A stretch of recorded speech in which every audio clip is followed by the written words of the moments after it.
A very patient man was that inspector in the cab, for it was a weary time before I rejoined him. His face clouded over when I showed him the empty box. "There goes the reward," said he, gloomily. "Where there is no money there is no pay. This night's work would have been worth a tenner each to Sam Brown and me if the treasure had been there." "Mr. Thaddeus Sholto is a rich man," I said. "He will see that you are rewarded, treasure or no." The inspector shook his head despondently, however. "It's a bad job," he repeated, "and so Mr. Athelney Jones will think." His forecast proved to be correct, for the detective looked blank enough when I got to Baker Street and showed him the empty box. They had only just arrived, Holmes, the prisoner, and he, for they had changed their plans so far as to report themselves at a station upon the way. My companion lounged in his armchair with his usual listless expression, while Small sat stolidly opposite to him with his wooden leg cocked over his sound one. As I exhibited the empty box, he leaned back in his chair and laughed aloud. "This is your doing, Small," said Athelney Jones, angrily. "Yes, I have put it away where you shall never lay hand upon it," he cried, exultantly. "It is my treasure, and if I can't have the loot I'll take darned good care that no one else does. I tell you that no living man has any right to it, unless it is 3 men who are in the Andaman convict barracks and myself. I know now that I cannot have the use of it, and I know that they cannot. I have acted all through for them as much as for myself. It's been the sign of fall with us always. Well, I know that they would have had me do just what I have done, and throw the treasure into the Thames rather than let it go to kith or kin of Sholto or of Mostan. It was not to make them rich that we did for Achmet. You'll find the treasure where the key is, and where Little Tongo is. When I saw that your launch must catch us, I put the loot away in a safe place. There are no rupees for you this journey." "You are deceiving us, Small," said Athelney Jones, sternly. "If you had wished to throw the treasure into the Thames, it would have been easier for you to have thrown box and all." "Easier for me to throw, and easier for you to recover," he answered, with a shrewd, sidelong look. "The man that was clever enough to hunt me down is clever enough to pick an iron box from the bottom of a river. Now that they are scattered over 5 miles or so, it may be a harder job. It went to my heart to do it, though. I was half mad when you came up with us. However, there's no good grieving over it. I've had ups in my life, and I've had downs, but I've learned not to cry over spilled milk." "This is a very serious matter, Small," said the detective. "If you had helped justice, instead of thwarting it in this way, you would have had a better chance at your trial." "Justice," snarled the ex-convict. "A pretty justice. Whose loot is this, if it is not ours? Where is the justice that I should give it up to those who have never earned it? Look how I have earned it. 20 long years in that fever-ridden swamp, all day at work under the mangrove tree, all night chained up in the filthy convict huts, bitten by mosquitoes, racked with ague, bullied by every cursed black-faced policeman who loved to take it out of a white man. That was how I earned the Agra treasure. And you talk to me of justice because I cannot bear to feel that I have paid this price only that another may enjoy it. I would rather swing a score of times, or have one of Tonga's darts in my hide, than live in a convict cell and feel that another man is at his ease in a palace with the money that should be mine." Small had dropped his mask of stoicism, and all this came out in a wild whirl of words, while his eyes blazed, and the handcuffs clanked together with the impassioned movement of his hands. I could understand, as I saw the fury and the passion of the man, that it was no groundless, unnatural terror which had possessed Major Sholto when he first learned that the injured convict was upon his track. "You forget that we know nothing of all this," said Holmes quietly. "We have not heard your story, and we cannot tell how far justice may originally have been on your side." "Well, sir, you have been very fair-spoken to me, though I can see that I have you to thank that I have these bracelets upon my wrists. Still, I bear no grudge for that. It is all fair and above board. If you want to hear my story, I have no wish to hold it back. What I say to you is God's truth, every word of it. Thank you. You can put the glass beside me here, and I'll put my lips to it if I am dry. I am a Worcestershire man myself, born near Pershore. I dare say you would find a heap of Smalls living there now, if you were to look. I have often thought of taking a look round there, but the truth is that I was never much of a credit to the family, and I doubt if they would be so very glad to see me. They were all steady, chapel-going folk, Small farmers, well known and respected over the countryside, while I was always a bit of a rover. At last, however, when I was about 18, I gave them no more trouble, for I got into a mess over a girl, and could only get out of it again by taking the Queen's shilling and joining the 3rd Buffs, which was just starting for India. I wasn't destined to do much soldiering, however. I had just got past the goose step and learned to handle my musket when I was fool enough to go swimming in the Ganges. Luckily for me, my company sergeant, John Holder, was in the water at the same time, and he was one of the finest swimmers in the service. A crocodile took me, just as I was halfway across, and nipped off my right leg as clean as a surgeon could have done it, just above the knee. What with the shock and the loss of blood, I fainted, and should have drowned if Holder had not caught hold of me and paddled for the bank. I was 5 months in hospital over it, and when at last I was able to limp out of it with this timber toe strapped to my stump, I found myself invalided out of the army and unfitted for any active occupation. I was, as you can imagine, pretty down on my luck at this time, for I was a useless cripple though not yet in my 20th year. However, my misfortune soon proved to be a blessing in disguise. A man named Abel White, who had come out there as an indigo planter, wanted an overseer to look after his coolies and keep them up to their work. He happened to be a friend of our colonel's, who had taken an interest in me since the accident. To make a long story short, the colonel recommended me strongly for the post, and, as the work was mostly to be done on horseback, my leg was no great obstacle, for I had enough knee left to keep good grip on the saddle. What I had to do was to ride over the plantation, to keep an eye on the men as they worked, and to report the idlers. The pay was fair, I had comfortable quarters, and altogether I was content to spend the remainder of my life in indigo planting. Mr. Abel White was a kind man, and he would often drop into my little shanty and smoke a pipe with me, for white folk out there feel their hearts warm to each other as they never do here at home. Well, I was never in luck's way long. Suddenly, without a note of warning, the Great Mutiny broke upon us. 1 month India lay as still and peaceful, to all appearance, as Surrey or Kent. The next there were 200,000 black devils let loose, and the country was a perfect hell. Of course you know all about it, gentlemen, a deal more than I do, very like, since reading is not in my line. I only know what I saw with my own eyes. Our plantation was at a place called Mutra, near the border of the northwest provinces. Night after night the whole sky was alight with the burning bungalows, and day after day we had small companies of Europeans passing through our estate with their wives and children, on their way to Agra, where were the nearest troops. Mr. Abel White was an obstinate man. He had it in his head that the affair had been exaggerated, and that it would blow over as suddenly as it had sprung up. There he sat on his veranda, drinking whiskey-pegs and smoking cheroots, while the country was in a blaze about him. Of course, we stuck by him, I and Dawson, who, with his wife, used to do the bookwork and the managing. Well, one fine day the crash came. I had been away on a distant plantation, and was riding slowly home in the evening, when my eye fell upon something all huddled together at the bottom of a steep nullah. I rode down to see what it was, and the cold struck through my heart when I found it was Dawson's wife, all cut into ribbons, and half eaten by jackals and native dogs. A little further up the road Dawson himself was lying on his face, quite dead, with an empty revolver in his hand and 4 sepoys lying across each other in front of him. I reined up my horse, wondering which way I should turn, but at that moment I saw thick smoke curling up from Abel White's bungalow and the flames beginning to burst through the roof. I knew then that I could do my employer no good, but would only throw my own life away if I meddled in the matter. From where I stood I could see hundreds of the black fiends, with their red coats still on their backs, dancing and howling round the burning house. Some of them pointed at me, and a couple of bullets sang past my head, so I broke away across the paddy fields and found myself late at night safe within the walls at Agra.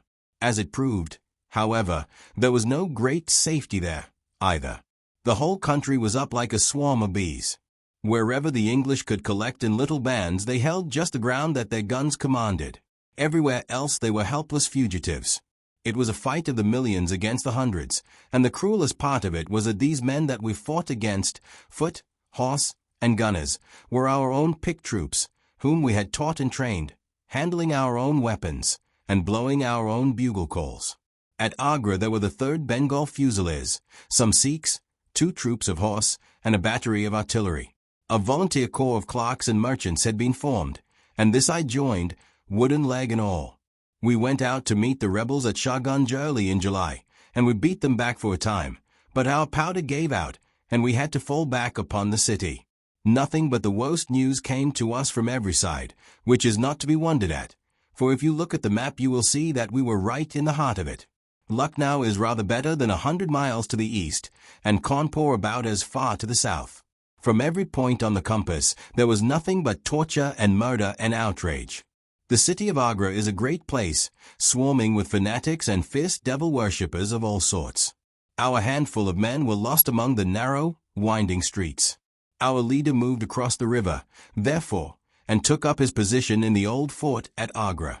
I don't know if any of you gentlemen have ever read or heard anything of that old fort.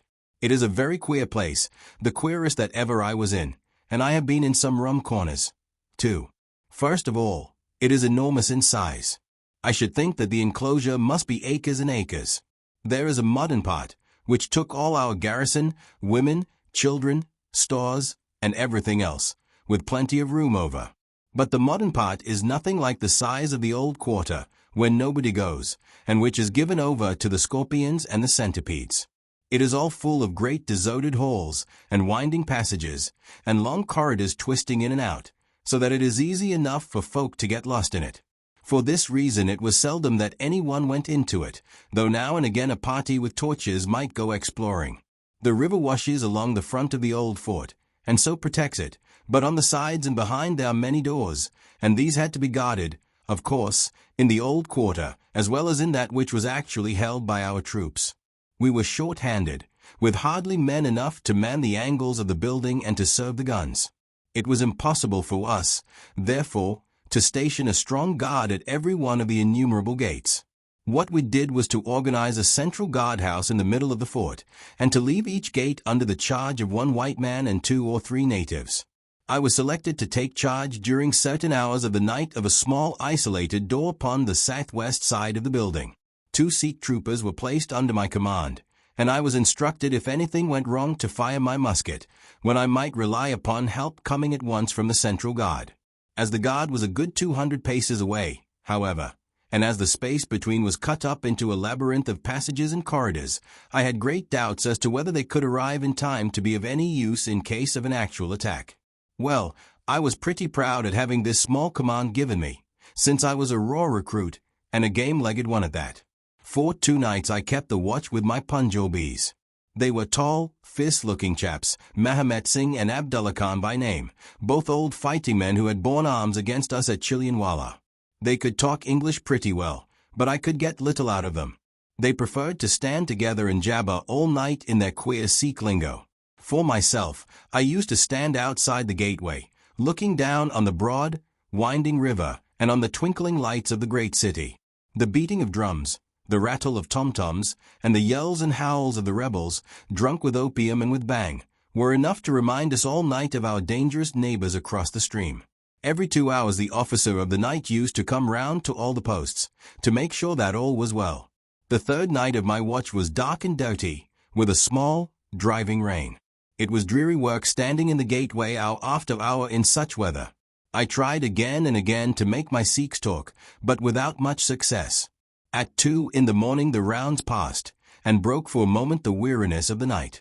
Finding that my companions would not be led into conversation, I took out my pipe, and laid down my musket to strike the match. In an instant the 2 Sikhs were upon me. One of them snatched my firelock up and leveled it at my head, while the other held a great knife to my throat and swore between his teeth that he would plunge it into me if I moved a step. My first thought was that these fellows were in league with the rebels, and that this was the beginning of an assault. If our door were in the hands of the sepoys the place must fall, and the women and children be treated as they were in Cawnpore. Maybe you gentlemen think that I am just making out a case for myself, but I give you my word that when I thought of that, though I felt the point of the knife at my throat, I opened my mouth with the intention of giving a scream, if it was my last one, which might alarm the main guard. The man who held me seemed to know my thoughts, for, even as I braced myself to it, he whispered, "Don't make a noise. The fort is safe enough. There are no rebel dogs on this side of the river." There was the ring of truth in what he said, and I knew that if I raised my voice I was a dead man. I could read it in the fellow's brown eyes. I waited, therefore, in silence, to see what it was that they wanted from me. "Listen to me, Sahib," said the taller and fiercer of the pair, the one whom they called Abdullah Khan. "You must either be with us now, or you must be silenced forever. The thing is too great a one for us to hesitate. Either you are heart and soul with us on your oath on the cross of the Christians, or your body this night shall be thrown into the ditch, and we shall pass over to our brothers in the rebel army. There is no middle way. Which is it to be, death or life?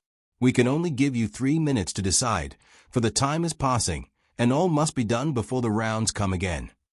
"How can I decide?" said I. "You have not told me what you want of me. But I tell you now that if it is anything against the safety of the fort, I will have no truck with it. So you can drive home your knife and welcome." "It is nothing against the fort," said he.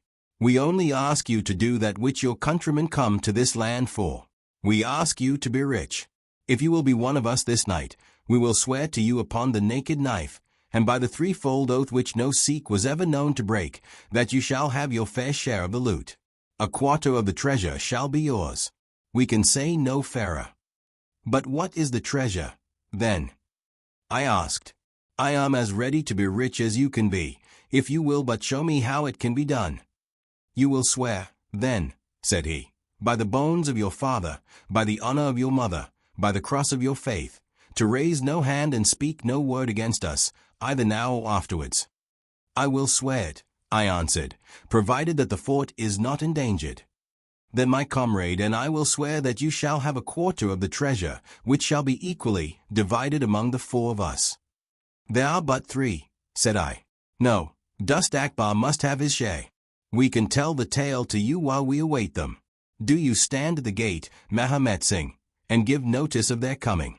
The thing stands thus, Sahib, and I tell it to you because I know that an oath is binding upon a Feringhi, and that we may trust you. Had you been a lying Hindu, though you had sworn by all the gods in their false temples, your blood would have been upon the knife, and your body in the water. But the Sikh knows the Englishman, and the Englishman knows the Sikh. Hearken, then, to what I have to say. There is a Raja in the northern provinces who has much wealth, though his lands are small. Much has come to him from his father, and more still he has set by himself, for he is of a low nature and hoards his gold rather than spend it. When the troubles broke out he would be friends both with the lion and the tiger, with the sepoy and with the company's Raj. Soon, however, it seemed to him that the white men's day was come, for through all the land he could hear of nothing but of their death and their overthrow. Yet, being a careful man, he made such plans that, come what might, half at least of his treasure should be left to him. That which was in gold and silver he kept by him in the vaults of his palace, but the most precious stones and the choicest pearls that he put in an iron box, and sent it by a trusty servant who, under the guise of a merchant, should take it to the fort at Agra, there to lie until the land is at peace. Thus, if the rebels won he would have his money, but if the company conquered his jewels would be saved to him. Having thus divided his hoard, he threw himself into the cause of the sepoys, since they were strong upon his borders. By doing this, mark you, Sahib, his property becomes the due of those who have been true to their salt. This pretended merchant, who travels under the name of Achmet, is now in the city of Agra, and desires to gain his way into the fort. He has with him as traveling companion my foster brother Dust Akbar, who knows his secret. Dust Akbar has promised this night to lead him to a side postern of the fort, and has chosen this one for his purpose. Here he will come presently, and here he will find Mahomet Singh and myself awaiting him. The place is lonely, and none shall know of his coming. The world shall know of the merchant Achmet no more, but the great treasure of the Raja shall be divided among us. What say you to it, Sahib? In Worcestershire the life of a man seems a great and a sacred thing, but it is very different when there is fire and blood all round you, and you have been used to meeting death at every turn. Whether Achmet the merchant lived or died was a thing as light as air to me, but at the talk about the treasure my heart turned to it, and I thought of what I might do in the old country with it, and how my folk would stare when they saw their ne'er-do-well coming back with his pockets full of gold moidores. I had, therefore, already made up my mind.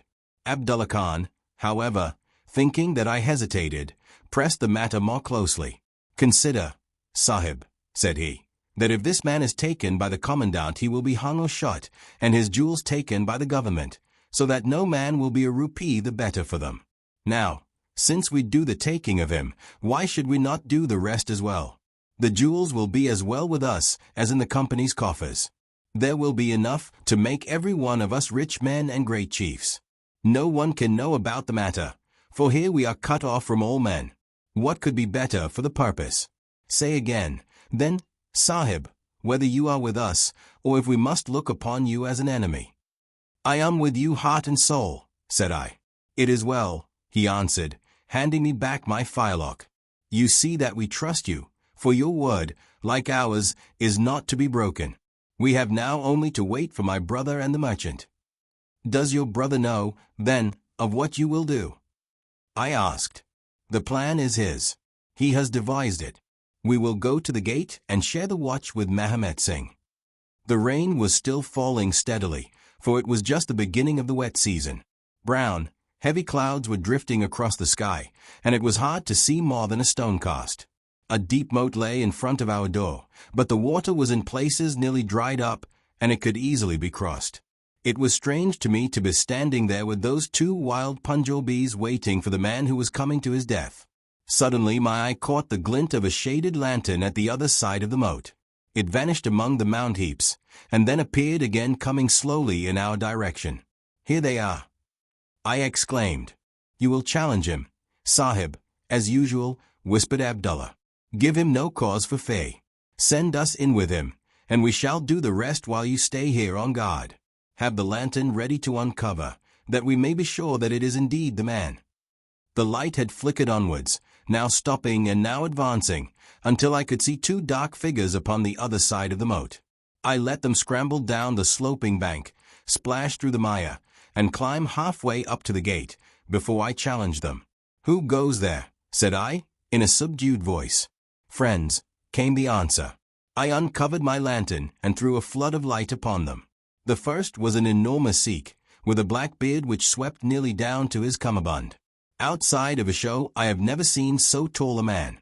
The other was a little, fat, round fellow, with a great yellow turban, and a bundle in his hand, done up in a shawl. He seemed to be all in a quiver with fear, for his hands twitched as if he had the ague, and his head kept turning to left and right with two bright little twinkling eyes, like a mouse when he ventures out from his hole. It gave me the chills to think of killing him, but I thought of the treasure, and my heart set as hard as a flint within me. When he saw my white face he gave a little chirrup of joy, and came running up towards me. "Your protection, Sahib," he panted, "your protection for the unhappy merchant Ekmet. I have travelled across Rajputana that I might seek the shelter of the fort at Agra. I have been robbed and beaten and abused because I have been the friend of the company. It is a blessed night this when I am once more in safety, I and my poor possessions." "What have you in the bundle?" I asked. "An iron box," he answered, "which contains one or two little family matters which are of no value to others, but which I should be sorry to lose. Yet I am not a beggar, and I shall reward you, young Sahib, and your governor also, if he will give me the shelter I ask." I could not trust myself to speak longer with the man.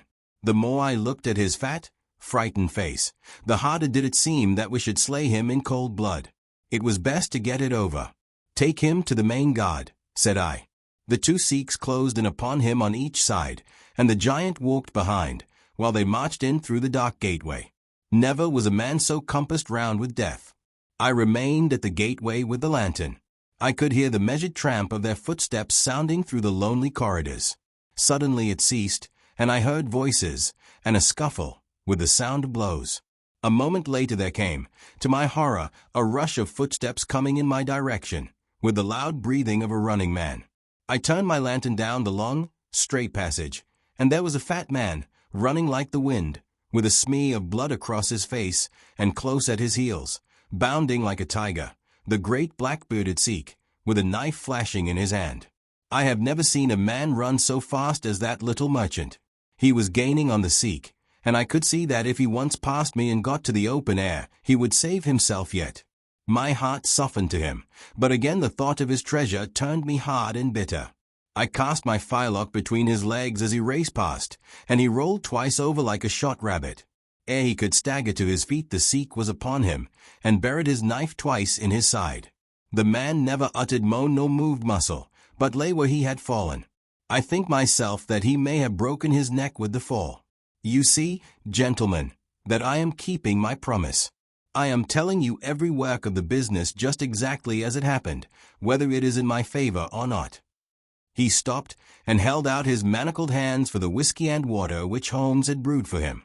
For myself, I confess that I had now conceived the utmost horror of the man, not only for this cold-blooded business in which he had been concerned, but even more for the somewhat flippant and careless way in which he narrated it. Whatever punishment was in store for him, I felt that he might expect no sympathy from me. Sherlock Holmes and Jones sat with their hands upon their knees, deeply interested in the story, but with the same disgust written upon their faces. He may have observed it, for there was a touch of defiance in his voice and manner as he proceeded. "It was all very bad, no doubt," said he. "I should like to know how many fellows in my shoes would have refused a share of this loot when they knew that they would have their throats cut for their pains. Besides, it was my life or his when once he was in the fort. If he had got out, the whole business would come to light, and I should have been court-martialed and shot as likely as not, for people were not very lenient at a time like that." "Go on with your story," said Holmes, shortly. "Well, we carried him in, Abdullah, Akbar, and I. A fine weight he was, too, for all that he was so short. Mahomet Singh was left to guard the door. We took him to a place which the Sikhs had already prepared. It was some distance off, where a winding passage leads to a great empty hall, the brick walls of which were all crumbling to pieces. The earth floor had sunk in at one place, making a natural grave, so we left Achmet the merchant there, having first covered him over with loose bricks. This done, we all went back to the treasure. It lay where he had dropped it when he was first attacked. The box was the same which now lies open upon your table. A key was hung by a silken cord to that carved handle upon the top. We opened it, and the light of the lantern gleamed upon a collection of gems such as I have read of and thought about when I was a little lad at Pershore. It was blinding to look upon them. When we had feasted our eyes, we took them all out and made a list of them. There were 143 diamonds of the first water, including one which has been called, I believe, the Great Mogul, and is said to be the second largest stone in existence. Then there were 97 very fine emeralds, and 170 rubies, some of which, however, were small. There were 40 carbuncles, 210 sapphires, 61 agates, and a great quantity of beryls, onyxes, cat's eyes, turquoises, and other stones, the very names of which I did not know at the time, though I have become more familiar with them since. Besides this, there were nearly 300 very fine pearls, 12 of which was set in a gold coronet.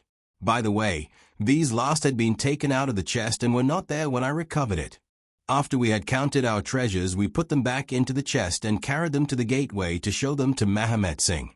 Then we solemnly renewed our oath to stand by each other and be true to our secret. We agreed to conceal our loot in a safe place until the country should be at peace again, and then to divide it equally among ourselves. There was no use dividing it at present, for if gems of such value were found upon us it would cause suspicion, and there was no privacy in the fort nor any place where we could keep them. We carried the box, therefore, into the same hall where we had buried the body, and there, under certain bricks in the best preserved wall, we made a hollow and put our treasure. We made careful note of the place, and next day I drew 4 plans, one for each of us, and put the sign of the 4 of us at the bottom, for we had sworn that we should each always act for all, so that none might take advantage. That is an oath that I can put my hand to my heart and swear that I have never broken. Well, there's no use my telling you, gentlemen, what came of the Indian mutiny. After Wilson took Delhi and Sir Colin relieved Lucknow, the back of the business was broken. The fresh troops came pouring in, and Nana Sahib made himself scarce over the frontier. A flying column under Colonel Grieve came round to Agra and cleared the Pundis away from it. Peace seemed to be settling upon the country, and we full were beginning to hope that the time was at hand when we might safely go off with our shares of the plunder. In a moment, however, our hopes were shattered by our being arrested as the murderers of Achmet. It came about in this way. When the Rajah put his jewels into the hands of Achmet, he did it because he knew that he was a trusty man. They are suspicious folk in the East, however, So what does this Raja do but take a second even more trusty servant and set him to play the spy upon the first? This second man was ordered never to let Achmet out of his sight, and he followed him like his shadow. He went after him that night and saw him pass through the doorway. Of course he thought he had taken refuge in the fort, and applied for admission there himself next day, but could find no trace of Achmet. This seemed to him so strange that he spoke about it to a sergeant of guides, who brought it to the ears of the commandant. A thorough search was quickly made, and the body was discovered. Thus at the very moment that we thought that all was safe, we were all four seized and brought to trial on a charge of murder, 3 of us because we had held the gate that night, and the 4th because he was known to have been in the company of the murdered man. Not a word about the jewels came out at the trial, for the Raja had been deposed and driven out of India, so no one had any particular interest in them. The murder, however, was clearly made out, and it was certain that we must all have been concerned in it. The 3 Sikhs got penal servitude for life, and I was condemned to death, though my sentence was afterwards commuted into the same as the others. It was rather a queer position that we found ourselves in then. There we were all 4 tied by the leg and with precious little chance of ever getting out again, while we each held a secret which might have put each of us in a palace if we could only have made use of it. It was enough to make a man eat his heart out to have to stand the kick and the cuff of every petty jack in office, to have rice to eat and water to drink, when that gorgeous fortune was ready for him outside, just waiting to be picked up. It might have driven me mad, but I was always a pretty stubborn one, so I just held on and bided my time. At last it seemed to me to have come. I was changed from Agra to Madras, and from there to Blair Island in the Andamans. There are very few white convicts at this settlement, and, as I had behaved well from the first, I soon found myself a sort of privileged person. I was given a hut in Hopetown, which is a small place on the slopes of Mount Harriet, and I was left pretty much to myself. It is a dreary, fever-stricken place, and all beyond our little clearings was infested with wild cannibal natives, who were ready enough to blow a poisoned dart at us if they saw a chance. There was digging, and ditching, and yam planting, and a dozen other things to be done, so we were busy enough all day, though in the evening we had a little time to ourselves. Among other things, I learned to dispense drugs for the surgeon, and picked up a smattering of his knowledge. All the time I was on the lookout for a chance of escape, but it is hundreds of miles from any other land, and there is little or no wind in those seas, so it was a terribly difficult job to get away. The surgeon, Dr. Somerton, was a fast, sporting young chap, and the other young officers would meet in his rooms of an evening and play cards. The surgery, where I used to make up my drugs, was next to his sitting room, with a small window between us. Often, if I felt lonesome, I used to turn out the lamp in the surgery, and then, standing there, I could hear their talk and watch their play. I am fond of a hand at cards myself, and it was almost as good as having one to watch the others. There was Major Sholto, Captain Mostan, and Lieutenant Brumley Brown, who were in command of the native troops, and there was the surgeon himself and 2 or 3 prison officials, crafty old hands who played a nice sly-safe game. A very snug little party they used to make. Well, there was one thing which very soon struck me, and that was that the soldiers used always to lose and the civilians to win. Mind, I don't say that there was anything unfair, but so it was. These prison chaps had done little else than play cards ever since they had been at the Andamans, and they knew each other's game to a point, while the others just played to pass the time and threw their cards down anyhow. Night after night the soldiers got up poorer men, and the poorer they got the more keen they were to play. Major Sholto was the hardest hit. He used to pay in notes and gold at first, but soon it came to notes of hand and for big sums. He sometimes would win for a few deals, just to give him heart, and then the luck would set in against him worse than ever. All day he would wander about as black as thunder, and he took to drinking a deal more than was good for him. One night he lost even more heavily than usual. I was sitting in my hut when he and Captain Mostan came stumbling along on the way to their quarters.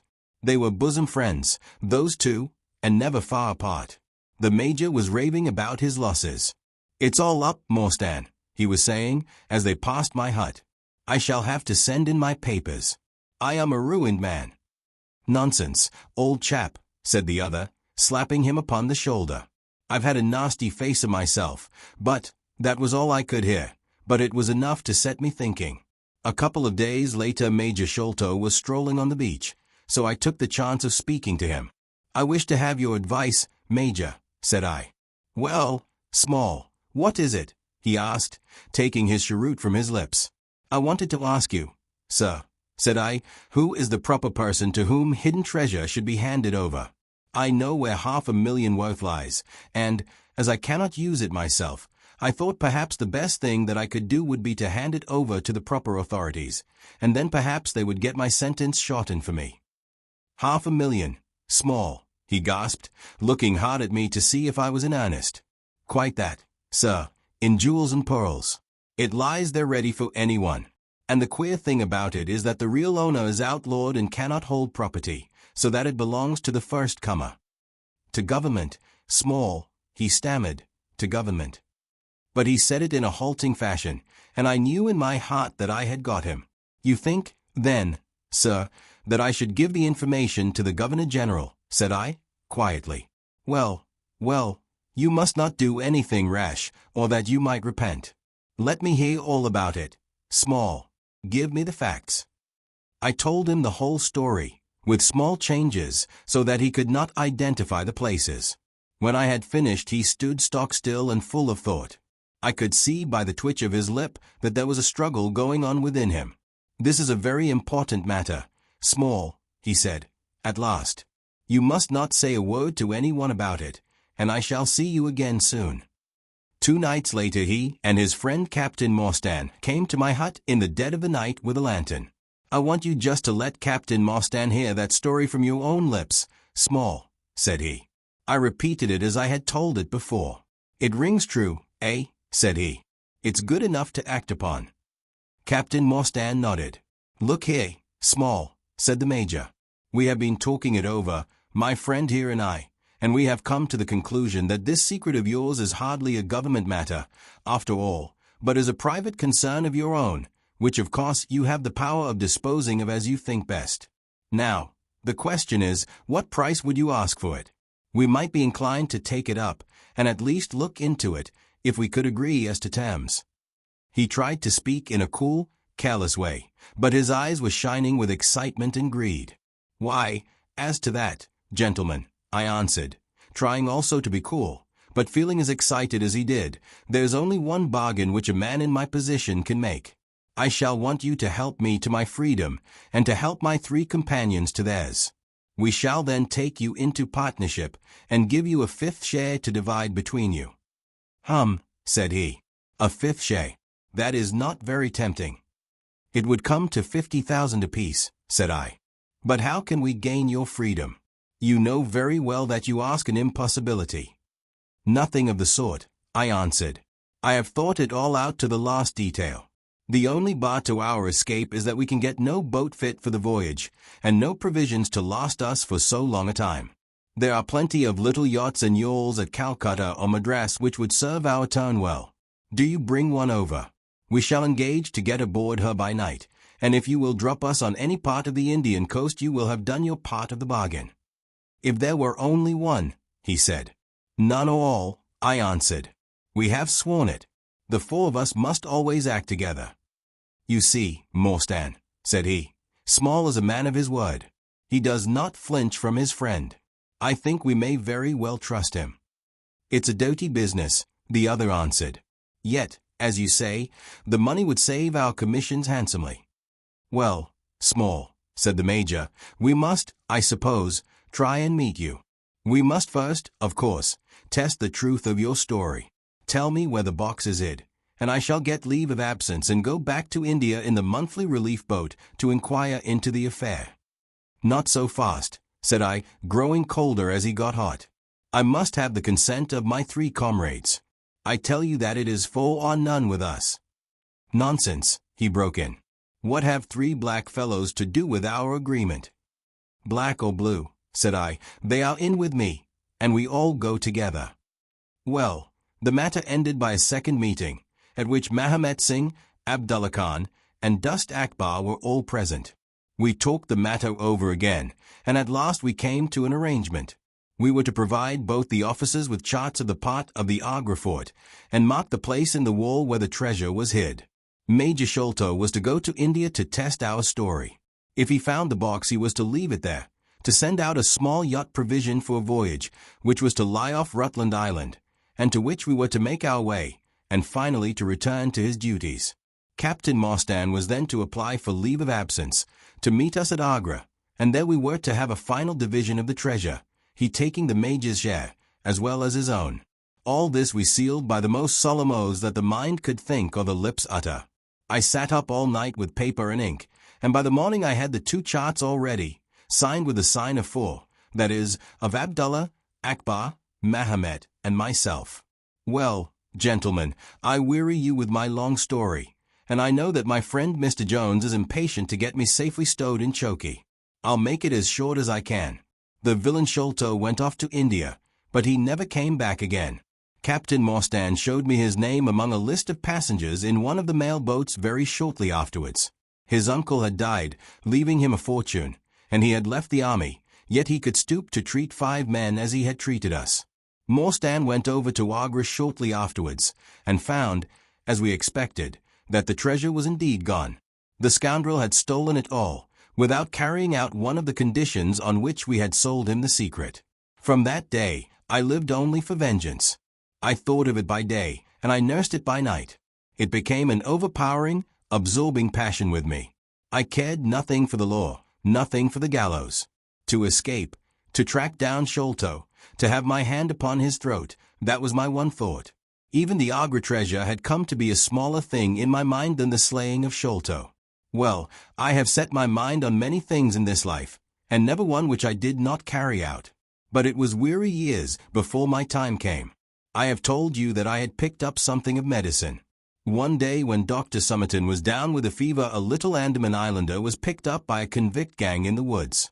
He was sick to death, and had gone to a lonely place to die. I took him in hand, though he was as venomous as a young snake, and after a couple of months I got him all right and able to walk. He took a kind of fancy to me then, and would hardly go back to his woods, but was always hanging about my hut. I learned a little of his lingo from him, and this made him all the fonder of me. Tonga, for that was his name, was a fine boatman, and owned a big, roomy canoe of his own. When I found that he was devoted to me and would do anything to serve me, I saw my chance of escape. I talked it over with him. He was to bring his boat round on a certain night to an old wharf which was never guarded, and there he was to pick me up. I gave him directions to have several gourds of water and a lot of yams, coconuts, and sweet potatoes. He was stanch and true, was little Tonga. No man ever had a more faithful mate. At the night named he had his boat at the wharf. As it chanced, however, there was one of the convict guard down there, a vile Pathan who had never missed a chance of insulting and injuring me. I had always vowed vengeance, and now I had my chance. It was as if fate had placed him in my way, that I might pay my debt before I left the island. He stood on the bank with his back to me, and his carbine on his shoulder. I looked about for a stone to beat out his brains with, but none could I see. Then a queer thought came into my head and showed me where I could lay my hand on a weapon. I sat down in the darkness and unstrapped my wooden leg. With 3 long hops I was on him. He put his carbine to his shoulder, but I struck him full, and knocked the whole front of his skull in. You can see the split in the wood now where I hit him. We both went down together, for I could not keep my balance, but when I got up I found him still lying quiet enough. I made for the boat, and in an hour we were well out at sea. Tonga had brought all his earthly possessions with him, his arms and his gods.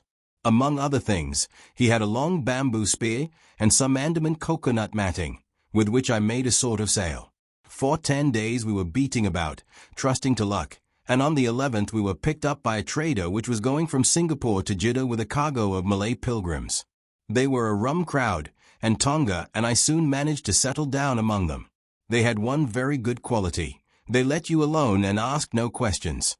Well, if I were to tell you all the adventures that my little chum and I went through, you would not thank me, for I would have you here until the sun was shining. Here and there we drifted about the world, something always turning up to keep us from London. All the time, however, I never lost sight of my purpose. I would dream of Sholto at night. 100 times I have killed him in my sleep. At last, however, some 3 or 4 years ago, we found ourselves in England. I had no great difficulty in finding where Sholto lived, and I set to work to discover whether he had realized the treasure, or if he still had it. I made friends with someone who could help me. I name no names, for I don't want to get anyone else in a hole, and I soon found that he still had the jewels. Then I tried to get at him in many ways, but he was pretty sly, and had always 2 prize fighters, besides his sons and his Kit Mutka, on guard over him. One day, however, I got word that he was dying. I hurried at once to the garden, mad that he should slip out of my clutches like that, and, looking through the window, I saw him lying in his bed, with his sons on each side of him. I'd have come through and taken my chance with the 3 of them, only even as I looked at him his jaw dropped, and I knew that he was gone. I got into his room that same night, though, and I searched his papers to see if there was any record of where he had hidden our jewels. There was not a line, however, so I came away, bitter and savage as a man could be. Before I left, I bethought me that if I ever met my Sikh friends again, it would be a satisfaction to know that I had left some mark of our hatred. So I scrawled down the sign of the 4 of us, as it had been on the chart, and I pinned it on his bosom. It was too much that he should be taken to the grave without some token from the men whom he had robbed and befooled. We earned a living at this time by my exhibiting poor Tonga at fairs and other such places as the Black Cannibal. He would eat raw meat and dance his war dance, so we always had a hatful of pennies after a day's work. I still heard all the news from Pondicherry Lodge, and for some years there was no news to hear, except that they were hunting for the treasure. At last, however, came what we had waited for so long. The treasure had been found. It was up at the top of the house, in Mr. Bartholomew Sholto's chemical laboratory. I came at once and had a look at the place, but I could not see how with my wooden leg I was to make my way up to it. I learned, however, about a trapdoor in the roof, and also about Mr. Sholto's supper hour. It seemed to me that I could manage the thing easily through Tonga. I brought him out with me with a long rope wound round his waist. He could climb like a cat, and he soon made his way through the roof, but, as ill luck would have it, Bartholomew Sholto was still in the room, to his cost. Tonga thought he had done something very clever in killing him, for when I came up by the rope I found him strutting about as proud as a peacock. Very much surprised was he when I made at him with the rope's end and cursed him for a little bloodthirsty imp. I took the treasure box and let it down, and then slid down myself, having first left the sign of the 4 upon the table, to show that the jewels had come back at last to those who had most right to them. Tonga then pulled up the rope, closed the window, and made off the way that he had come. I don't know that I have anything else to tell you. I had heard a waterman speak of the speed of Smith's launch, the Aurora, so I thought she would be a handy craft for our escape. I engaged with old Smith, and was to give him a big sum if he got us safe to our ship. He knew, no doubt, that there was some screw loose, but he was not in our secrets. All this is the truth, and if I tell it to you, gentlemen, it is not to amuse you, for you have not done me a very good turn, but it is because I believe the best defense I can make is just to hold back nothing, but let all the world know how badly I have myself been served by Major Sholto, and how innocent the first am of the death of his son. A very remarkable account, said Sherlock Holmes. A fitting wind-up to an extremely interesting case. There is nothing at all new to me in the latter part of your narrative, except that you brought your own rope. That I did not know.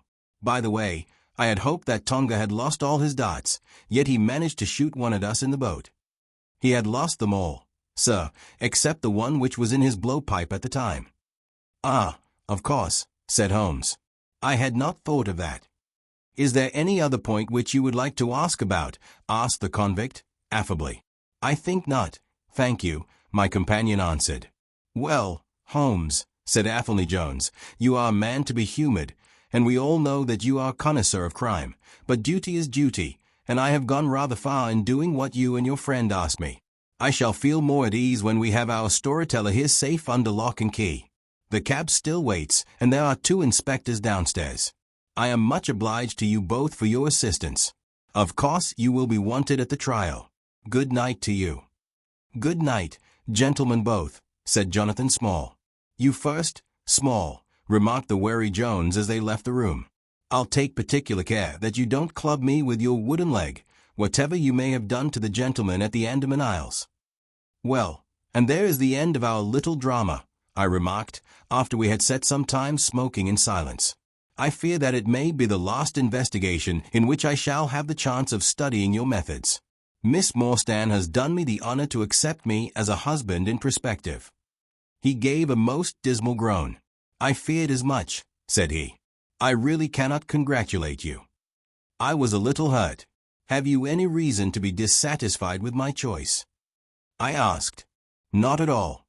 I think she is one of the most charming young ladies I ever met, and might have been most useful in such work as we have been doing. She had a decided genius that way. Witness the way in which she preserved that Agra plan from all the other papers of her father. But love is an emotional thing, and whatever is emotional is opposed to that true cold reason which I place above all things. I should never marry myself, lest I bias my judgment." "I trust," said I, laughing, "that my judgment may survive the ordeal. But you look weary." "Yes, the reaction is already upon me. I shall be as limp as a rag for a week." "Strange," said I, "how terms of what in another man I should call laziness alternate with your fits of splendid energy and vigor." "Yes," he answered, "there are in me the makings of a very fine loafer and also of a pretty spry sort of fellow. I often think of those lines of old Gertie. Sche das die nature no einen Mensch usdir schuf, den zum würdigen Mann, worin zum Schelmen der Stoff." By the way, apropos of this Norwood business, you see that they had, as I surmised, a confederate in the house, who could be none other than Lal Rao, the butler. So Jones actually has the undivided honor of having caught one fish in his great haul. "The division seems rather unfair," I remarked. "You have done all the work in this business. I get a wife out of it. Jones gets the credit. Pray, what remains for you?" "For me," said Sherlock Holmes, "there still remains the cocaine bottle." And he stretched his long white hand up for it.